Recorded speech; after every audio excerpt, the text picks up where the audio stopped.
Hi folks, okay, let me do this video. It is the 4th of July, and in 3 hours and 15 minutes we have the full moon lunar eclipse in Capricorn, and two videos I wanted to do for you did not get done, Mars in Aries and Saturn in Capricorn, but they will have to get done in the next few days. Irrespective, it is a full moon, and the party spirit is all around me, and you will hear some ambient noise. But I am determined both to continue to do these videos outside, and I'm equally determined to kind of ride over the ambient noise. So I apologize if it is unbearable or something along those lines. Just leave me a message so at least I know how it registers. Often I can hear more than what transfers into the video, although this time I suspect that you're going to hear some of the celebrations that are going on outside. Do not ask me whether these are people who know each other or whether they are masked or not masked. Let's just hope and pray that they do not all get sick. They're not around me or close to me, but they're loud enough. Okay. Full moon lunar eclipse in Capricorn today, and a very specific vibe. It's the last of the Cancer Capricorn eclipses. It's the last Capricorn eclipse, certainly, and there's an air of completion around it. It's a kind of a false completion, but there's a you know, the Capricorn eclipses that have been going on since, energetically, the Cancer Capricorn eclipses have been going on since July 2018. But the Capricorn eclipses specifically occurred on January the 5th. Wow, they're loud. Wow. Occurred on January the 5th of 2019. Then on July, I got these dates here, July the 16th. So January 5th, solar eclipse in Capricorn, July 16th. Lunar eclipse in Capricorn, this is 2019, and then in 2020, Christmas Day, or December 26th of 2019 to July the 4th, today of 2020. These were two Capricorn windows, and if you know where Capricorn sits in your chart, you'll have a sense of what it is that these eclipses have been asking you to release. As those of you who've been frequenting my channel know, that eclipses of release can be actually releasing something physical or actual, and that is very often a case. Or is it an attachment to something? And with the South Node eclipses, which is what these are, what often you're being asked to release is something that you may already be good at, may be comfortable in, and may in a certain sense be a kind of a, I don't know what term to use to describe it, be something you feel safe and comfortable with, but is no longer serving you. You know, I'm borrowing this from someone whose videos I see. A security blanket. It's a security blanket. It's something that's comfortable. It is not an area of growth and development and adventure. There's something stale about it. It needs to be released. It needs to be excreted. The energies in Capricorn are a little bit more complex, and we'll talk about that more when I do the Saturn in Capricorn video. But broadly speaking, that's what this eclipse is about. Strangely enough, Venus went direct in the sign of Gemini 5 days ago. I say strangely because for all intents and purposes, that eclipse should really have nothing whatsoever. That transit, Venus going direct in Gemini, should have nothing to do with this eclipse, and yet I feel like it is completely infusing this eclipse. The reevaluation in terms of financial and relationship values. What you value, Mercury is retrograde, the reevaluation of financial and relationship values, nicely done. Reevaluating what you value, reevaluating your relationship and financial priorities, and whether they are serving you and whether you are headed in the right direction. Somewhere Venus going direct 5 days ago, somewhere inside you, you have reached a decision with regard to what it is that you feel you need to let go. You know, in my case, I feel like it's quite clear. But the strange thing for me is, how is it related to where Capricorn sits in my chart? I can see it being related to where Cancer sits in my chart, for example. I can see it being related to where Pisces sits in my chart. I can see, but I'm not quite, but at the same time, I can't deny that there's a correlation when I look at the timing. So there's something here, you know, you continue to learn and you continue to evolve. So there's something here for me to look at with regard to where Capricorn sits in my chart, my understanding of it, and how to continue to deepen it and make it more specific.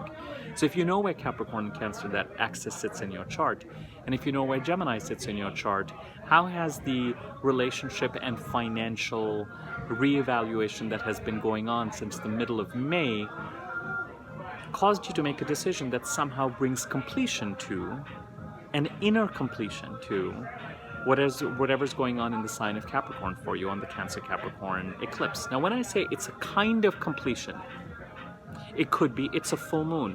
It could be that as you headed to it, you've actually finished something. A project got finished, you submitted something, you got done with something.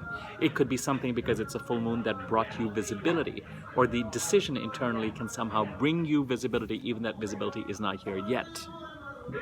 Often it has a tantrumy, showdowny quality to it. Often it can have a,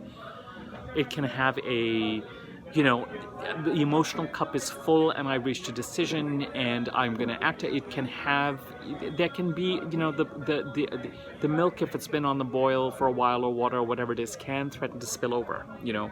But some of that is internal. The reason why I say it's a sort of completion, a sort of decision making, it's not a sort of decision making. There is a decision making internally. The reason why I say it's a sort of completion is because the completion continues until the end of this year. There's something that happens around this time that creates an internal clarity, value, your sense of worth, what you value. And there's, as I said in my last video, there's a cleaning up of all these past energies since July 2018 that has to continue till the end of this year.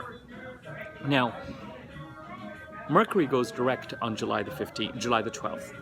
And as I've said, after July the 15th, we experience a sort of forward movement, definitely. But then Mars goes retrograde in the middle of September, just as Saturn and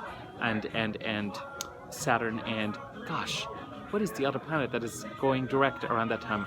Saturn and Jupiter are going direct. Mars will go retrograde, and then Mercury goes retrograde in the middle of, gosh, it's the middle of November? No, the middle of October. Then Mercury goes retrograde in the middle of October again. And so it isn't till, I really feel like it isn't until about November the 15th until all the gates will open and start to hurtle us through and move us forward. And in July, both Saturn and Jupiter, hand in hand, move out of Capricorn, where today's eclipse is happening, into Aquarius. And I'm going to talk a little bit more about that in the Saturn and Capricorn video. Wow, these folks are loud. I swear to God, I'm being patient. Talk about a full moon lunar eclipse, guys. So, some element of decision making. I just don't think that that's wise during virus time, and I can't believe that all these people are living together. Anyway, irrespective. So there is an inner decisive. Let's just call this full moon lunar eclipse a fulcrum. It's a fulcrum, and from this point on, there's going to be a completing of activities and cleaning out the clutter and putting things behind you that go back to July 2018, certainly January 2019, and you are getting ready to move forward into new energies. And a lot of this, the cleanliness of that new energy really occurs starting November, December of this year. For a lot of people, this will make sense. If you did finish something or complete something or hand in a resignation or accept a job opportunity or put something in or finish up a project around this time, it ain't done yet. And I suspect you know, because Mercury being retrograde right now till July the 12th is also contributing to this sense of completion, but sort of, for two reasons. One, you may have achieved some sort of clarity around what your financial and relationship values are, and where does you want to go and how you want to get there, and what you own and what is serving you and what you are serving and what needs to be pulled back and what needs to be cleaned up and all that kind of stuff. But at the same time, there continues to be a certain amount of mental confusion and fogginess, and a need to continue to investigate, and a need to continue to let details and clarity emerge, because those details and clarity are not here. There could also be, with Mercury retrograde, crossed wires and kind of just bizarre communication occurrences that somehow continue to have an impact till the middle of July. In addition, there is this feeling that this thing I have to mention astrologically, which will cause fear and panic in certain areas, but should not, because let us assume that there's a method to the madness, that decisions that are made or things that are somehow completed or submitted or finished up around this time may need to be revised or reviewed or sorted out again or clarified again once Mercury goes direct, or certain details about them may need to be clarified. accept it as being part of the process. I would imagine this Mercury retrograde period is truly bringing up, as it's, it's a little bit like, I was doing a reading earlier today, and the image of a sieve, like how you sieve dry ingredients into wet ingredients when you're baking something. There's a sieving there's a reason for the crossed wires. There are details that are not clear, not clean, not present, not thought through at present. And this will all become clearer after the middle of July. In addition, remember, so that also adds to the sense of a decision has been made, and yet I may not be ready to act, or there's still a feeling that you have to wait, or there's still clarity that's emerging, or you may just feel mentally like you're too confused. Shall I do this? I don't know. I just, the heart, Venus, is clear and has reached a decision. The mind and the fingers to communicate are just like, I don't know what to do. Now, if you have had to submit something or do something, or then by all means, it's a full moon lunar eclipse, do it. As I said, it could have an emotional component, it could have a limelight component. It all depends on where Capricorn is. It could be that the decision ultimately will have a full moon moment because it is postponed because of Mercury retrograde. And as I said, I know I'm repeating myself, there's a fair amount of back and forth. Even though Mars is in Aries and is giving you energy, and that's part of the issue. The heart has made up its mind. Your musculature and your energy and vitality is ready to go, but the mind is somehow acting as a block just for 2 more weeks. Or other people's minds are acting as a block just for 2 more weeks. This full moon squares Chiron, so there's something about in Aries, and it trines Uranus. The Uranus trine is easier to talk about because there's something about this full moon and the clarity that is reached that can be liberating, that has a sudden quality, an epiphanic quality, it grows you, it evolves you, it liberates you, it frees you, it makes you more authentic, it makes you more true to yourself. Whatever that heart-based decision is, you've gotten to that point of liberation, and it stands to liberate you. At the same time, the square to Chiron in Aries indicates that somewhere at the heart of it, there is a wound or a woundedness and a healing that continues to be needed to be. Part of the reason why the delay is there is because there are issues related to wounding and healing that continue to, whether it appears as a sense of self-confidence in yourself, whatever it is, there are things that, till the end of the year still need to be dealt with and sorted out and handled. And as I've mentioned before with the Gemini new moon video, square acts as if, 2 sets of forces are locked, and you need a new paradigm shift to kind of break them apart. And Mars in Aries, Mars came into Aries a few days ago. I have to do a separate video on that. Is interesting in this full moon only because it's not directly affecting the full moon lunar eclipse, because this full moon lunar eclipse is about 13 degrees, and Mars is, I think, at about 6 or 7 degrees. So it's a loose square. But it's interesting that the sign of Aries squares Cancer and Capricorn. So somewhere this vitality, somewhere there is that pause button, somewhere there is this push to continue, and yet certain things are being completed, need to be completed. Just trust the process. If you're feeling like somewhere in your heart, something to do with your sense of worth, self-worth, value, relationships, abundance, somewhere you've reached some sort of a conclusion, some sort of a Venusian, I'm done with this, or this is my decision, or this is where I'm going to go, or I think this is where I'm done, whatever it is, that's fine. How it actually evolves and rolls out, and how your mind actually processes everything that's going out in other people's minds, and communication clarity catches up to it, is what, to some extent, part of what July is about. And managing and harnessing that Aries push of self-assertion and vitality to get moving, with, at least for 2 more weeks, Mercury's I'm going to continue to make things murky, and I'm going to continue to keep certain things hidden, and there will continue to be misunderstandings until we get to a place where we can get clear. This eclipse is occurring in the same degree as the eclipse that occurred on July 5th, 2001. Energetically, it's not going to be identical, but it's interesting. Remember, I told you when I did the new moon solar eclipse in Cancer video 2 weeks ago, it was, again, similar to a June, similar date, June 21st, 22nd eclipse that occurred in 2001.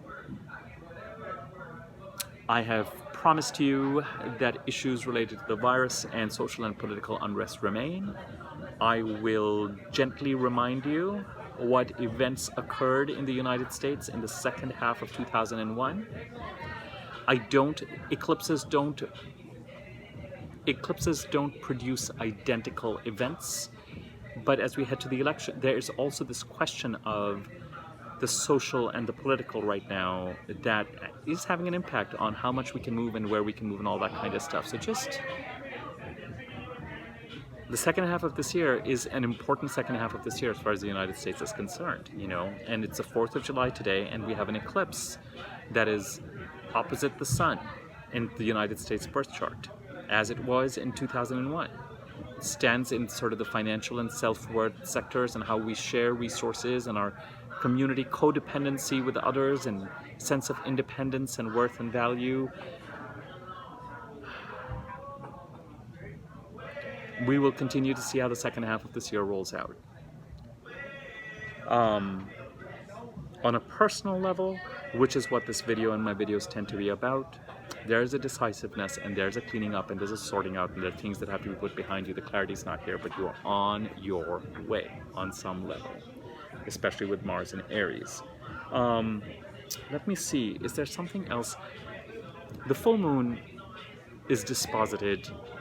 The full moon is in the sign of Capricorn. Capricorn is ruled by Saturn. Saturn just a day or 3 days ago, moved back into the sign of Capricorn. It's in its own house. The chart is ruled by Saturn. And therefore, the fundamental advice right now is slow and steady wins the race. Keep your eye on the prize. Keep your eye on your sense of achievement.